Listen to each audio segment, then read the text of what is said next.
Então, oficialmente, dando bom dia para vocês aqui nesse nosso encontro de hoje, terceiro encontro do RH Estratégico. Hoje a gente vai falar sobre como sermos estratégicos, alinhando gente e números, né? E além disso, a gente vai olhar para o nosso perfil comportamental, para o DISC, de forma aplicada, de como o meu DISC pode impactar enquanto eu estou ou não sendo estratégico, onde é que eu posso tomar mais cuidado com isso, né? Eu vou compartilhar aqui com vocês então. Estão vendo a minha tela por aí? Tudo certo? Sim, Então, hoje, pessoal, a gente vai colocar a bússola no nosso negócio aqui, né? Já que somos nau 25, vocês sabem que é nau porque é náutica, é de navio mesmo, né? E eu coloquei o recadinho ali do lado para eu não esquecer, para dizer para todos que hoje tem presente. No final do nosso encontro de hoje, cada um que tiver junto com a gente aqui tem um presente que eu vou revelar no final. Hoje todos ganham, né? Bem, para quem não me conhece ainda, os outros dois encontros quem fez foi a FAB, né? Então, sou sócio da FAB aqui na Nau 25, sou o Leandro. Eu tenho aqui o meu currículo, mas eu gosto de dizer que, na verdade, eu gosto de gente. Eu sou o pai da Manu e da Sofia, casado com a FAB, adoro viajar, adoro trabalhar com gente. E aqui está um pouquinho do que eu andei fazendo aí nos últimos tempos, né? Só para fechar o quanto eu gosto de gente aqui, eu estou fazendo agora o meu TCC em Psicologia Positiva, de tanto que eu gosto de gente, né? A Nau 25, para quem conhece aqui, para quem está chegando, né? Em 2026 aqui a gente tem alguns dos nossos novos clientes e a gente marcou hoje aqui mais um, né? Dado o outro encontro para cá, já teve cliente novo. A Fractal, então, é mais um cliente que chegou junto com a gente agora, recentemente, agora no mês passado, com mais um encontro aqui trabalhando desenvolvimento de lideranças, empresa de tecnologia, de engenharia, entrando também para desenvolvimento de líderes. Como que vai ser o nosso encontro de hoje? 60 minutos, a gente vai ali até 9h30. Primeira parte aqui eu vou focar para nós trabalharmos o que é ser um RH estratégico. Na segunda etapa aqui a gente vai ter um bate-bola de uns 15, 20 minutos com a Andrea para poder falar com a Andrea como é que ela lá na Sicredi consegue aplicar isso e está tendo alguns resultados muito bons para compartilhar com vocês. Não vou dar spoiler aqui, né, André? Mas aí a gente pode olhar o como a gente, na prática, consegue agir de forma estratégica aqui e depois a gente ainda vai ter um networking entre vocês para que a gente possa se conhecer um pouco mais. Aqui está o nosso arroba lá do Instagram e também o nosso LinkedIn. Bem, pessoal, eu quero pedir para vocês, levanta a mão para mim aí, quem não puder levantar a mão que está sem câmera, pode deixar pode levantar a mão lá da nossa, do Zoom mesmo, né? Apertar o levantar a mão ali. Quem hoje é staff no seu negócio ou na sua empresa? Levanta aí para eu ver. Ó, temos aqui um, dois, três, quatro. Temos aí algumas pessoas aqui que olham para isso, né? E, pô, eu sou hoje um dos staffs aqui no meu negócio, né? Aqui é onde eu trabalho. E eu tô trazendo isso para vocês para provocar o seguinte, né? A gente, a partir de hoje, vai começar a olhar o seguinte: se eu tirar as pessoas que eu treino, as pessoas que eu contrato, as pessoas que eu atendo, as pessoas que eu escuto, e time de RH escuta muita gente, o que que fica? Muitas vezes vai ficar só salas vazias, prédios vazios, né? Pavilhões vazios. Por quê, né? Porque de verdade a gente tem que parar de dizer que RH é staff. A gente tem que começar a dizer, cara, eu sou estratégico no negócio. Por quê? Porque eu sou a pessoa que conecta as pessoas, os propósitos, o dever de cada um aqui com a missão dentro da empresa. Então eu preciso ser estratégico, eu tenho que entender que eu sou uma das pessoas mais estratégicas do negócio. E aí a gente então precisa começar a valorizar de forma estratégica todas essas pessoas, de RH, de TID, de DHO e etc., essas áreas recorrentes aqui, porque enquanto a gente se colocar como staff, a gente talvez não se valorize o quanto a gente merece.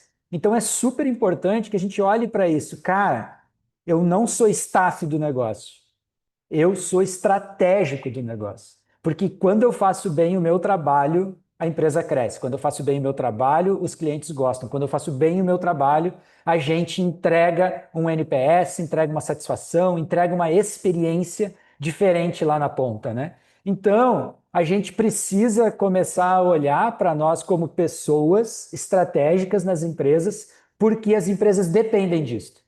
As empresas precisam necessariamente que eu saiba olhar o mapa, como essa imagem que a gente escolheu aqui, que eu saiba olhar o mapa do que está acontecendo e saiba colocar as pessoas no lugar certo, escolher os treinamentos certos, as promoções certas, guiar aquela pessoa que vai lidar melhor com aquele líder, guiar aquele líder para lidar melhor com aquela pessoa. E eu, enquanto RH estratégico, eu preciso conseguir olhar para isso, né?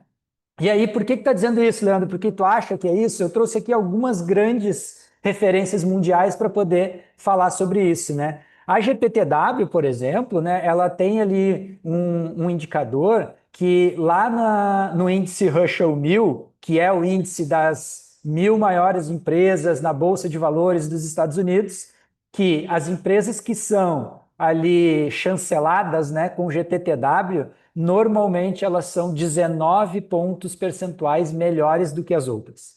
Pô, 19 pontos percentuais na Bolsa de Valores americanas é muita coisa. Se a gente pegar a SHRM aqui, ela diz o seguinte: RH estratégico não é mais bom ter. Hoje, RH estratégico é diferencial das empresas. Nós pegarmos a Ernst Young ela é entre as duas maiores empresas de auditorias mundiais, né? Ela fez uma pesquisa com as 550 empresas de alta performance lá, né, de maior impacto nos seus negócios, nas suas áreas, 550, não foi pouca empresa, né? E ela pesquisou os diretores financeiros e os diretores de recursos humanos, as duas áreas, e descobriu o seguinte: as 550 maiores empresas, as áreas de finanças e recursos humanos colaboram, agem de forma colaborativa, cooperam. O que é isso? É não só eu saber que resultado está acontecendo, mas além do resultado estar acontecendo, eu guiar as pessoas para isso. É não ser competição entre finanças e recursos humanos, mas ser colaboração entre elas. E se eu fosse fechar aqui com outra chancela aqui mundial, a Endeavor, né? Para quem conhece a Endeavor ela trabalha em empreendedores de alto impacto em todo o mundo, né? A gente aqui na Nau 25 teve a oportunidade de conhecer e de ser atendido pela Endeavor durante 2 anos por empreendedores Endeavor. E a gente, ao conversar com eles, a gente sentiu na pele isso que eles dizem aqui. Eles dizem que as pessoas de alta performance gastam mais tempo colaborando e interagindo bem uns com os outros. Olha que interessante que é isso, né? Então, olha quanto fundamental e estratégico é eu ser um RH que conhece muito bem as pessoas e, mais que isso, que sabe conectar isso com números. Então, por isso que a gente traz o seguinte, né? Não conquistamos novos mares com velhos mapas, aquilo que Fábio Nunes aqui, minha sócia, traz sempre. Pô, Lê, mas até agora funcionou. Funcionou e você está crescendo? Segue assim. Funcionou e a gente estabilizou. Funcionou e o mercado está difícil. Funcionou e agora já não funciona mais. Precisamos de novos mapas. A gente tem que aprender e nós de RH, nós de DHO, de TID, nós falamos bastante isso. A gente precisa ter a cultura da mudança, precisa incentivar a mudança, precisa estar aberto para a mudança, né? Então, dentro disso, a gente precisa olhar para o seguinte: será que eu, enquanto RH, continuo com as mesmas métricas do passado? Será que eu continuo com as mesmas ações que já funcionaram? Ou será também que eu, por ter testado algo no passado e não funcionou, hoje não testo mais? Será que não mudou o cenário? Será que eu já agora não posso usar essa tentativa que num passado não funcionou, agora funcione?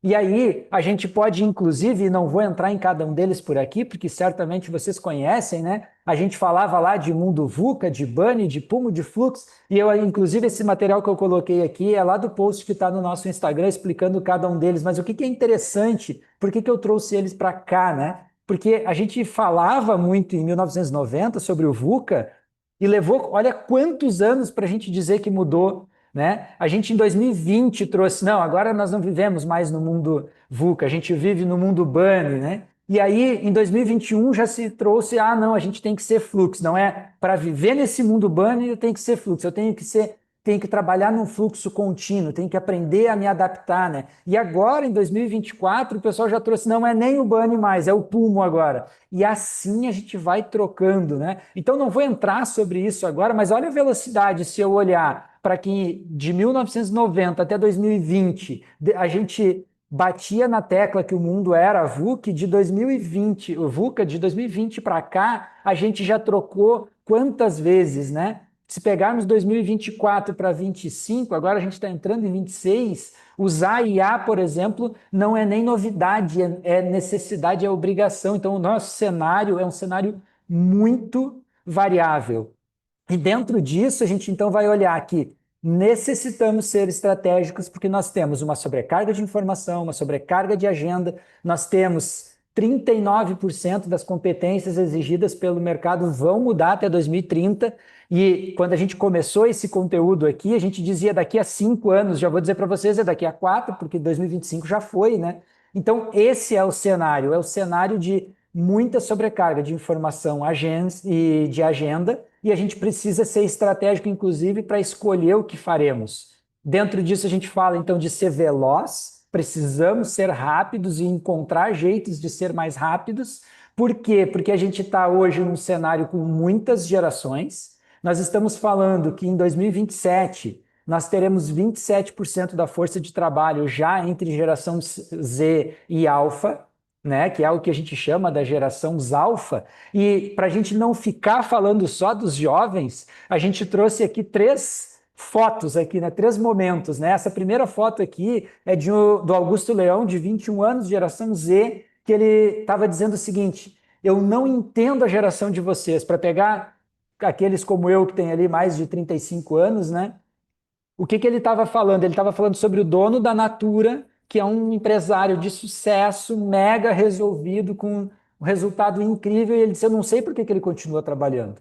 Com tudo que ele tem hoje, por que ele não vai curtir? Não faz sentido para ele isso. Se a gente pegar o Bernardo aqui, de 6 anos, o Bernardo disse para o pai dele, para o Daniel, que é nosso amigo aqui, ele disse, pai, quando eu crescer eu vou ser solteiro de trabalho.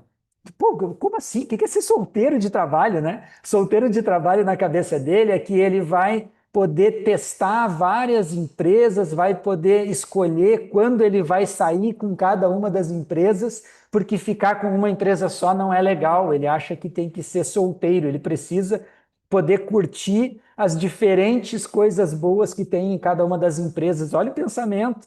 E aí, para não ficar só aqui nos jovens, eu jogo para a Dona Maria, de 90 anos, que a Dona Maria, há 2 ou 3 semanas atrás, disse assim, tira uma foto dessa planta e coloca no Google para ver qual é o nome dela. Olha só o que a gente está falando aqui, né? Olha quanta pressão, porque quantos de nós aqui fazem isso hoje, tiram foto de uma árvore, de uma ave, de uma planta, de algo que está vendo ali tá vendo na rua e quer saber o que é e joga no Google para pesquisar, ou será que a gente só pesquisa digitando?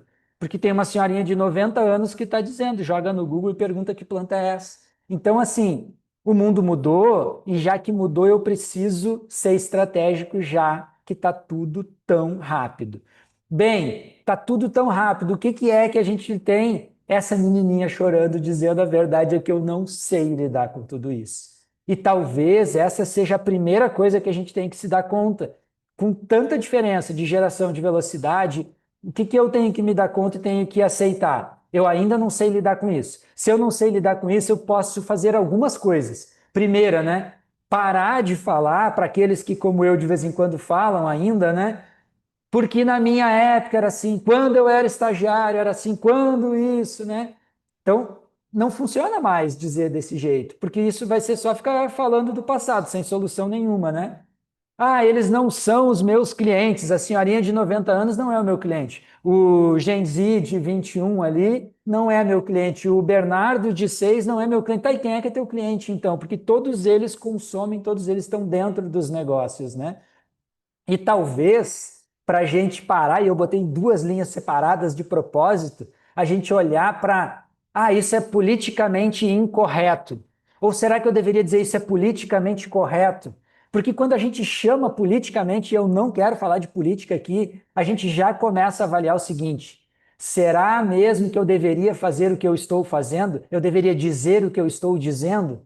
Então, olha quanto estratégico a gente precisa ser dentro das nossas relações nos negócios, né? E aí a gente vai para a NRF 2025, escuta um dos vice-presidentes aqui com melhores resultados nos últimos anos no varejo aqui, o vice-presidente da Target, ele disse o seguinte: não é sobre atrair e reter pessoas, é sobre escutar e atender.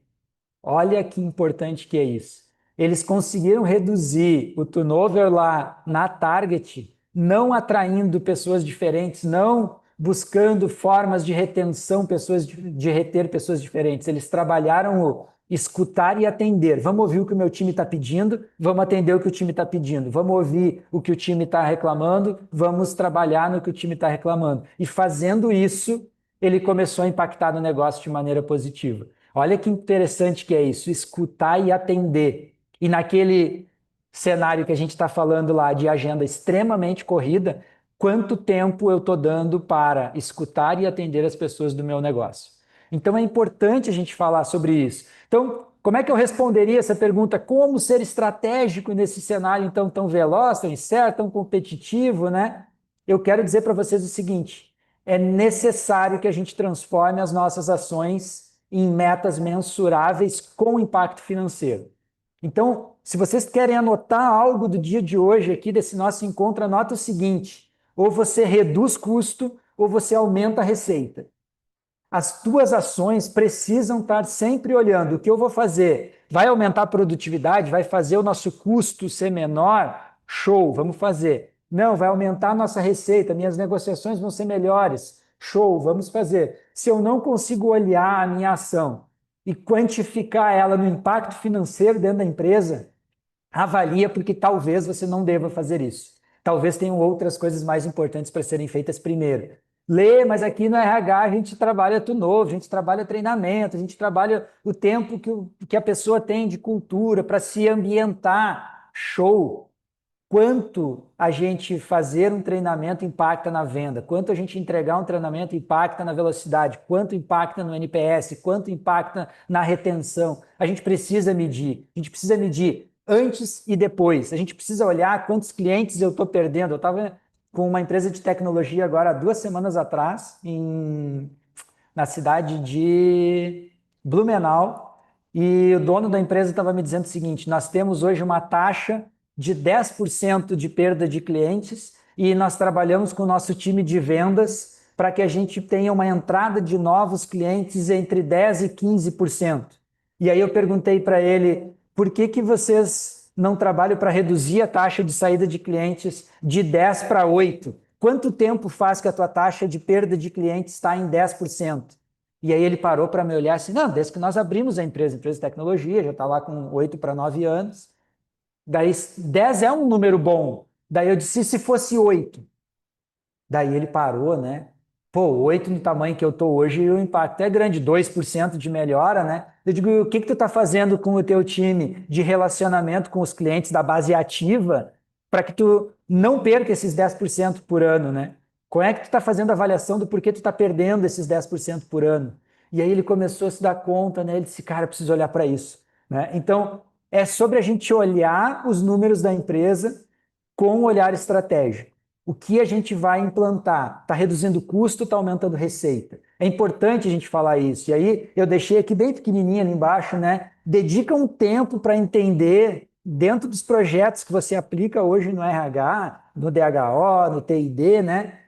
Antes da implantação, qual era o resultado que essas pessoas entregavam? Depois da implantação do projeto, o que que melhorou? Qual foi o benefício que você entregou para a empresa? E eu vou trazer aqui alguns exemplos rápidos para a gente começar a escutar e fazer um bate-papo com a Andrea daqui a pouquinho, né? Lá no varejo tem um dos nossos clientes, vou trazer um exemplo real aqui de projeto de RH, tá? Projeto de pessoa de RH.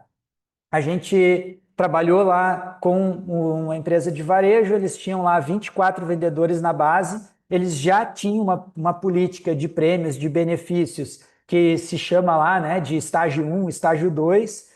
Todos aqueles vendedores que atingiam estágio 1, que era 150 mil, ganhavam um bônus. o vendedor que atingia o estágio 2, que era 250 mil de vendas, ganhava um bônus maior.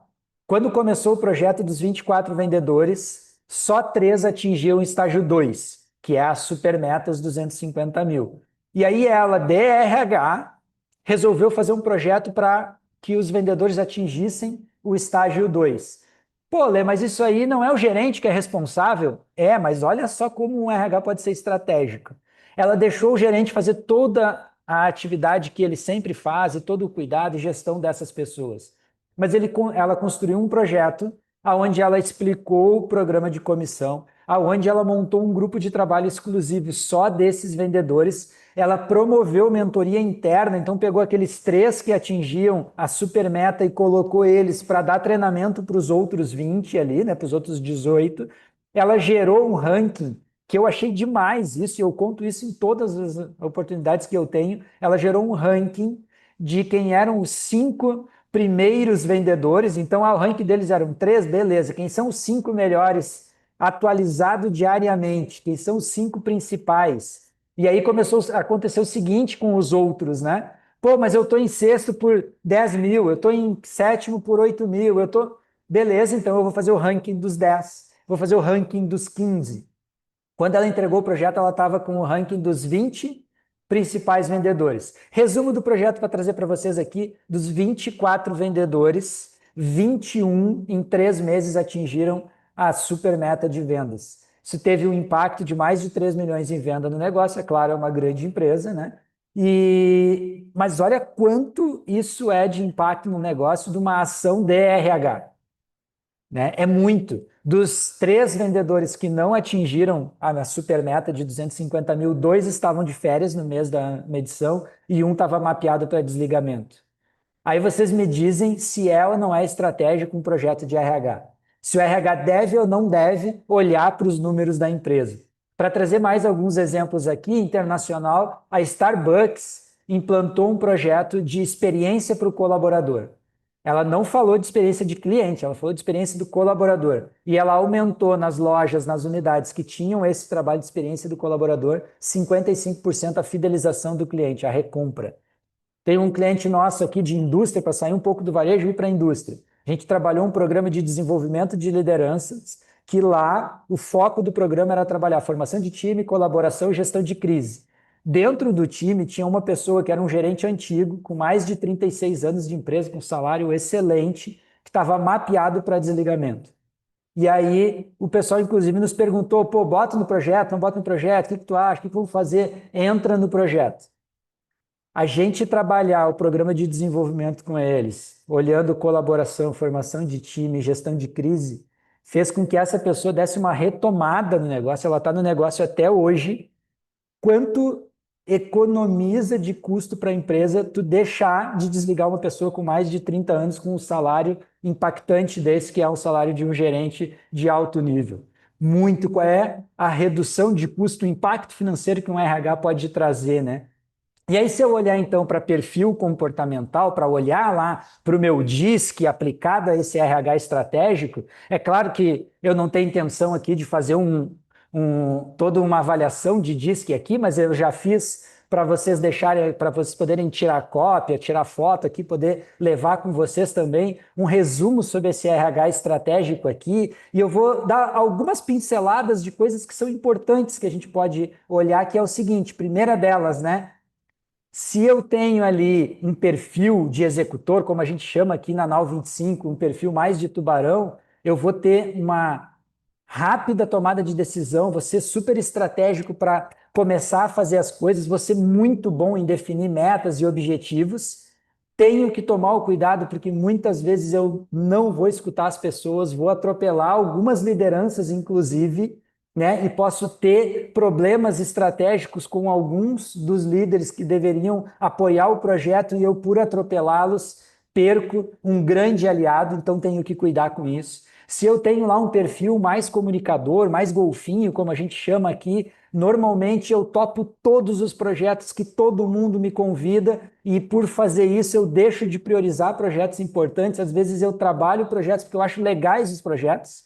Então é uma coisa que a gente tem que olhar, e se eu tenho um perfil de comunicador mais alto, de golfinho mais alto, eu ainda tenho que olhar o seguinte: Muitas vezes eu tenho que ter conversas difíceis com pessoas da empresa que eu evito tê-las, e isso não é estratégico para o RH. RH precisa ter conversas importantes com as pessoas. Depois, se eu olhar lá para aqueles perfis mais de planejadores, de lobos, como a gente chama por aqui, eu vou olhar que são pessoas que gostam de trabalhar o clima, de trabalhar o treinamento, de trabalhar a estrutura de como as pessoas vão fazer parte dessa equipe, mas muitas vezes eu vou ser a pessoa resistente a mudanças, não vou querer trocar o software, não vou querer trocar o plano, vou achar que isso pode atrapalhar no futuro, então tenho que olhar para isso. E se eu pegar lá o nosso analista como sendo o perfil lá da águia, como a gente traz por aqui, vai ter uma ótima capacidade de analisar números, de olhar dados, de ver tendências, de entender o que vai acontecer num cenário de médio e longo prazo.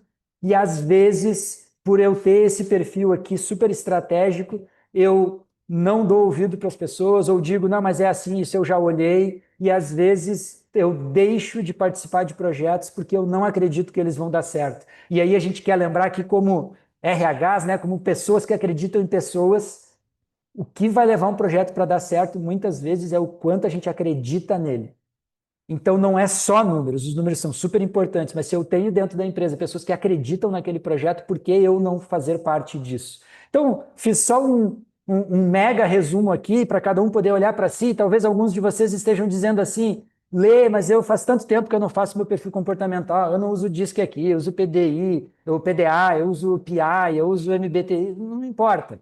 É sobre perfil, né? E eu disse para vocês que a gente ia falar de presente. Daqui a pouquinho eu vou falar de presente, mas eu já vou dar spoiler aqui, que é o seguinte: para todos que estiverem aqui hoje, se você quiser o seu perfil comportamental atualizado, quem estiver aqui com a gente hoje, a 925 vai dar de presente para você o perfil do Disque atualizado. É presente nosso para vocês. Já negociei com a Fábio aqui, está autorizado. E a gente traz para cá para fechar esse RH aplicado aqui, dentro do tempo que eu combinei com a. Olha só, estou bem de tempo, hein? 9:01 aqui. A gente fala sobre liderança caótica. Para quem não escutou esse tema ainda, né? O Jay Hook, que foi lá o ex-CEO da Visa, ele diz que a gente tem que trabalhar entre o caos e a ordem. A gente precisa olhar para o caos de estar pronto para mudanças, trabalhar a instabilidade, trabalhar a flexibilidade, trabalhar essa inteligência criativa, porque isso é uma coisa que necessita, mas ao tempo todo a gente tem que estar tentando levar isso para qual o método, qual o processo, como é que eu torno isso previsível, como é que eu estruturo esse negócio. E assim que isso estiver pronto, eu tenho a responsabilidade de criar um novo caos. Pô, Leandro, como assim? É de criar uma nova meta, de melhorar o processo de novo, de dizer que aquilo já não atende nesse momento. E aonde o meu perfil comportamental, Leandro, entra nisso? Dentro do índice de flexibilidade que a gente tem lá quando a gente faz o nosso perfil comportamental. Quanto maior for o nosso índice de flexibilidade, mais eu vou conseguir navegar entre caos e ordem, sendo uma liderança dentro da empresa, sendo um RH que guia e que instrui as pessoas para isso, para convive nesse caos e leva para a ordem. Quando está tudo em ordem, gera um novo caos para que a gente possa o tempo todo estar se desenvolvendo. Espero que tenha gerado alguns insights para vocês aqui. Eu agora preparei, junto com a Fábio e aqui com a Andréia, um momento de bate-papo. Eu vou parar de compartilhar minha tela, vou apresentar para vocês a Andréia, aqui está junto com a gente, a Andréia Moreira, lá da Sicredi das Culturas, Rio Grande do Sul e Minas Gerais.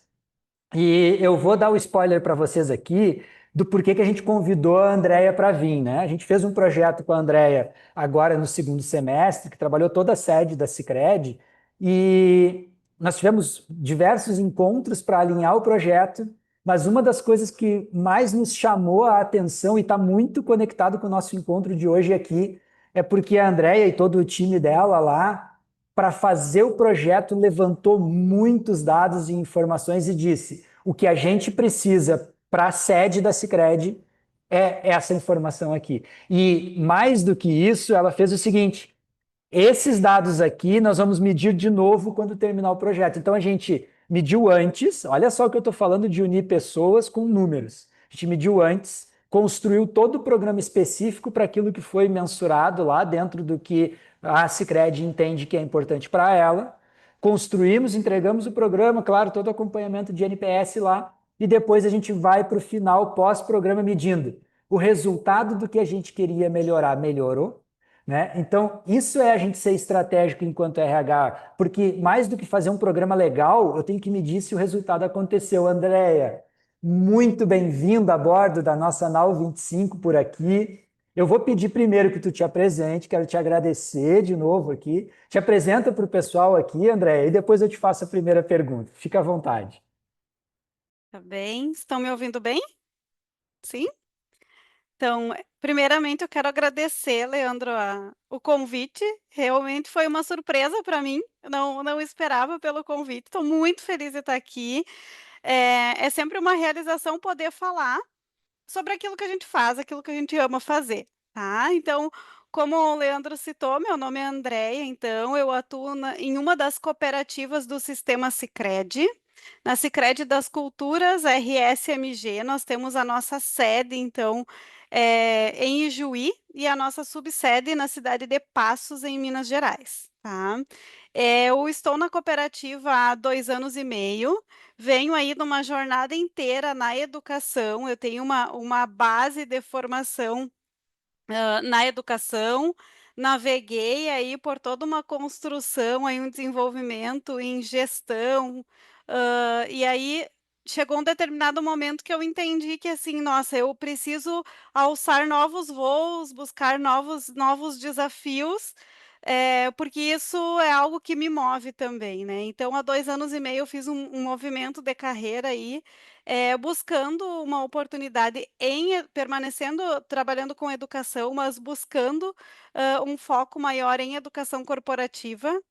Confesso que é um mundo onde a gente descobre coisas novas todos os dias, e o maior desafio de todos eles hoje é tornar cada vez mais a parte de RH, que no Sicredi nós chamamos pessoas e cultura, estratégico, né, esse é o nosso foco principal, e quando a gente fala em educação corporativa, em treinamento e desenvolvimento, eu acho que aí tem um super desafio também, né, porque a gente desenvolve as pessoas e como é que eu sei se essas pessoas evoluíram, né, então tudo que o Leandro trouxe aqui eu estava ouvindo e pensando que isso é o que são todas as provocações que eu tenho comigo todos os dias, todo momento que a gente está realizando uma construção aí para uma entrega para os diferentes times, para toda a cooperativa, atendendo às necessidades. Então, muito obrigada, Leandro, mais uma vez por a gente estar aqui e eu ter essa oportunidade.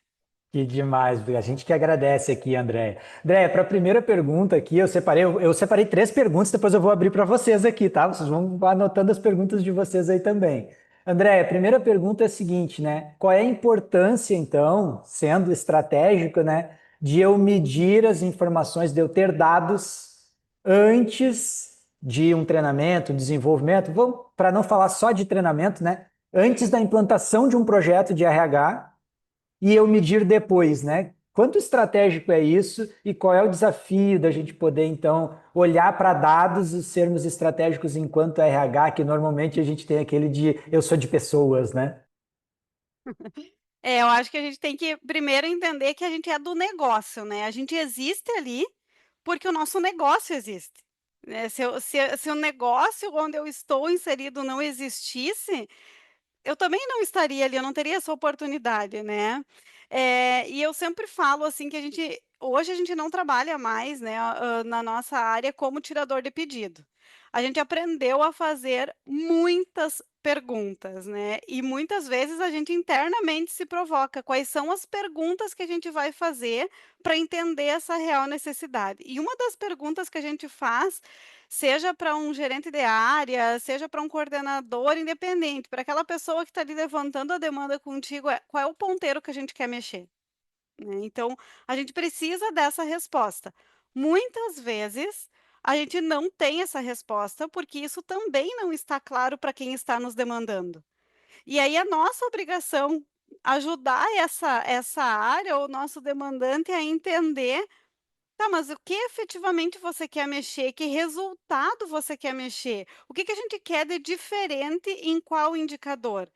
E quando a gente começa a se provocar isso, a gente entende que essas medições que a gente faz antes e faz depois é fundamental, essencial para garantir que as nossas iniciativas elas estejam alinhadas à estratégia e que elas gerem valor real, porque esse é o nosso objetivo. Quando a gente vai para uma mesa lá com uma diretoria, enquanto RH, eu preciso mostrar o impacto que eu gerei, né, e com todas as nossas ações, e aqui não estou falando só de treinamento e desenvolvimento, mas todas as ações que dentro da área de recursos humanos a gente desenvolve, qual é o impacto que eu gerei no negócio, né. Então, elas ajudam a estabelecer desde o diagnóstico até eu definir indicadores que vão, orientar inclusive o desenho do programa que a gente está construindo, né. E essas medições posteriores também elas vão nos permitir avaliar o impacto, o retorno sobre o investimento, que é algo que a gente tem enquanto RH uma certa dificuldade também, quando a gente fala em ROI, a gente começa às vezes a se retorcer, né, como é que a gente vai fazer esse negócio, né, nos ajuda a olhar para os aprendizados e ajustes futuros, porque sempre existirão, né, e é no aprendizado que a gente cresce também.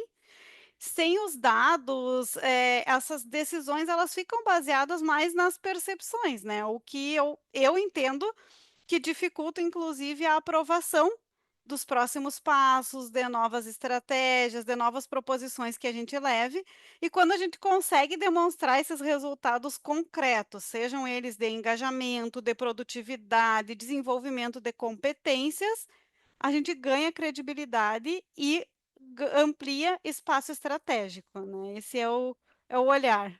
Boa, Andréia, né? Eu estava te escutando aqui, lembrando, né? A gente, quando faz programas de desenvolvimento, a gente faz as pessoas que estão sendo desenvolvidas mostrarem os seus resultados, né? Uma técnica que a gente implanta aqui na Nau 25 e cada um vai lá e apresenta os seus resultados. Olha quanto eu cresci, quanto impactou, né? E aí eu quero te fazer, então, a segunda pergunta, que é qual que hoje você vê que é o desafio, então, né, de enquanto eu penso em programas, penso em projetos para as pessoas, conseguir conectar isso com os números, né?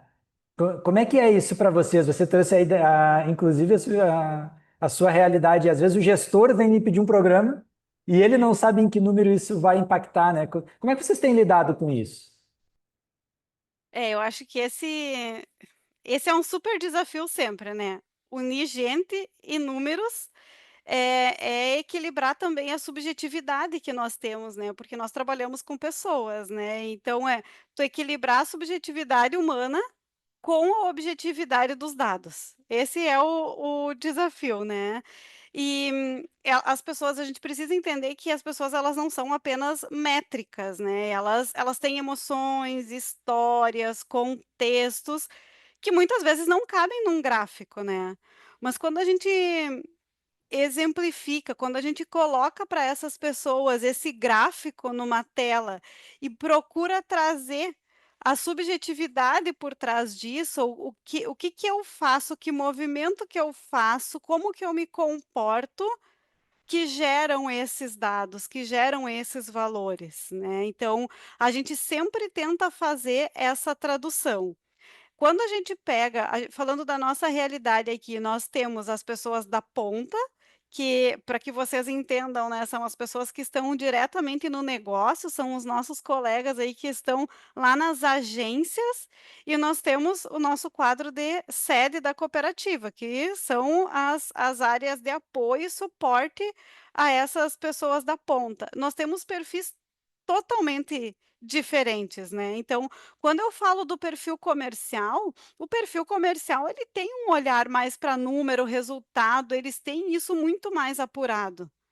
Quando eu falo para um perfil de sede, ainda é mais difícil eu traduzir o que que eu faço que impacta no negócio, porque eu sou meio, eu não sou o fim, né. Então tem uma subjetividade que a gente não pode esquecer, e precisa tentar adaptar também o nosso discurso para traduzir para essas pessoas. Eu não posso falar da mesma forma para esses 2 grupos que eu citei aqui, por exemplo, porque a forma como eu preciso abordar para traduzir é diferente. Eu tenho que tomar esse cuidado de não entregar tudo para todo mundo, mas também eu preciso entender que, por outro lado, sem dados, as decisões ficam baseadas muito nas percepções. E aí isso compromete o resultado, né. Então o desafio está em criar indicadores que vão traduzir esses comportamentos e os impactos sem desumanizar, né, as relações e também desenvolver uma cultura onde os números eles sejam vistos como aliados para potencializar as pessoas e não como instrumentos de controle, né. Você trouxe um exemplo de um gerente, né, que estava já há 30 anos na empresa, e aí estava com uma perspectiva de desligamento, mas quando ele se insere num programa e começa a enxergar algumas coisas diferentes, ele resgata a possibilidade de permanência e está até hoje, né. Então, eu vejo que é muito nessa linha, né, como é que eu uso os números para potencializar as pessoas, né, não para controlar elas, mas para potencializar e entrego na mão delas também a condição de: "Não, eu posso mudar esse número, porque ele é meu, eu que faço ele", né. Boa, Andréia, muito bem. Eu vou fazer minha última pergunta que depois eu vou abrir para o pessoal perguntar também, né? O que que tu vê assim de importância na forma com que a gente construiu então esse projeto que a gente aplicou aí na Sicredi, né? Que não foi um projeto de prateleira, né? A gente não buscou algo que tinha pronto aqui na Nau 25 e entregou para vocês. Pelo contrário, né? Vocês fizeram a pesquisa, levantaram a necessidade e a partir disso nós construímos, né? Faz mais ou menos o quê? Acho que uns 20 a 30 dias, mais ou menos, que a gente terminou o programa aí, né? O, o que que tu sente de resultado já das pessoas, do movimento dentro da sede, a partir desse cuidado? Porque eu sei quanto trabalho te deu ser estratégica desse jeito, né? Mas o que que tu está colhendo em ter sido estratégica, né? Sim, então para o pessoal entender um pouquinho também, né, Leandro, a gente fez um trabalho aí, com foco muito em desenvolvimento de atendimento interno, olhar para a relação sede e agência, tá. Porque a gente entendia que existia algo, a nossa percepção era que existia algo e como é que a gente olha para isso? Então, nós estruturamos uma pesquisa de NPS que nós começamos a aplicar ela, então, no início desse ano, em 2 formatos. Uma era o olhar das agências para a sede e o outro formato era o olhar da sede para ela mesma, então era uma autoavaliação das áreas. Nesse olhar das agências para a sede, as agências avaliaram, então, como que cada uma das áreas da sede realizavam o seu atendimento. E a própria sede, ela olhou, ela avaliou como que ela enxergava o atendimento que ela fazia e ainda olhou para a interação com as demais áreas. Com esse resultado posto, com além da NPS, o resultado da NPS, do número, a gente também tinha muitos registros ali que nos deram inúmeros subsídios para uma construção de uma jornada de desenvolvimento. E aí nós construímos, em parceria com a ANAL também, no foco principal que nós entendemos, que foi traduzido dessa pesquisa. Olhar primeiro para autoconhecimento com o time da sede, e aí olhar para o próximo passo, que era a excelência no atendimento interno. E aí, quando a gente constrói todo esse trabalho, foram inúmeras agendas. Eu e a Fábio, né, Leandro, assim, trocamos muito. O WhatsApp realmente super funciona com nós duas. Então, a gente fez uma super construção, inúmeras trocas, até que a gente chega na entrega. A entrega, ela não foi uma entrega única, a gente fez uma jornada efetivamente. A Nau passou conosco aqui praticamente 6 meses desse ano todo, né. Eles já eram da família, o Leandro e a Elisete, aí eles iam na cozinha, eles buscavam a água, a gente chegava na sala, a sala estava arrumada, foram eles que arrumaram. Mas o que gerou de resultado no final de tudo isso é que, a cada encontro, as pessoas saíam cada vez mais falando a respeito, elas continuam falando sobre isso, neste momento, né, entre os times. Esse movimento de diagnóstico que nós fizemos, ele reverberou numa ação estratégica que, para o planejamento estratégico de 2026, a pesquisa de NPS se tornou estratégica como tradutora de muitas das nossas necessidades, então ela está ocupando um espaço por conta até da forma da estrutura como ela foi construída, ela passou a ocupar um espaço super estratégico, e que nos orgulha muito de ter iniciado esse trabalho. A gente está aplicando agora.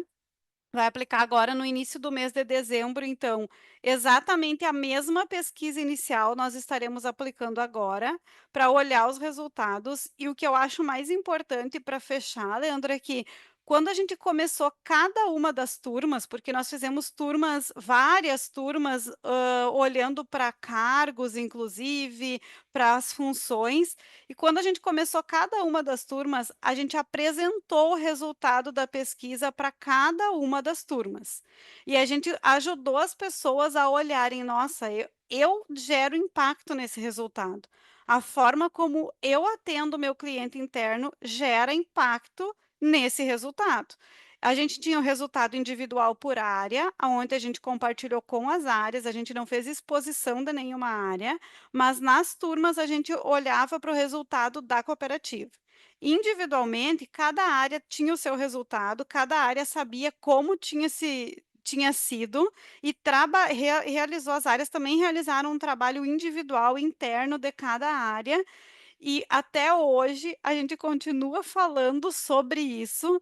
As pessoas, nós trabalhamos uma ferramenta aí dentro do autoconhecimento que foi o locus de controle. As pessoas continuam se perguntando, tá, e agora o que que tu vai fazer com isso? É uma pergunta muito importante, assim, que a gente queria despertar e realmente a gente conseguiu fazer esse movimento. Foi um trabalho super de parceria, muito de troca, assim. O Leandro passava uma semana conosco e a cada final de dia a gente gerava NPS daquele dia, entregava para o Leandro para poder olhar e entender o que que dava para fazer de diferente de um dia para o outro, se tivesse necessidade. Então, agradecer também a parceria. A gente está aí com as nossas construções para 2026, com a Nau também, e acho que tem tudo aí para a gente colher muitos frutos ainda, porque a gente entrega educação, mas a gente sabe que ela segue reverberando por mais tempo, então a gente vai continuar medindo isso também. Muito bom, André. A gente escutou, nós fizemos um fechamento com o time de gerência da Sicredi, né? E a gente escutou do time de um dos gerentes antigos já aí da Sicredi, que ele disse assim: olha, o que vocês fizeram, as pessoas estão disponíveis. Nossa, o meu time está todo disponível, pedindo trabalho. Você quer saber o que que faz, que impacto vai gerar, como é que ele contribui na outra área? Eu digo, é sobre isso, né? É sobre essa conexão. Então, eu vou abrir aqui para quem quiser fazer alguma pergunta aqui para o André. A gente ainda tem mais 4 minutos antes de ir para o fechamento.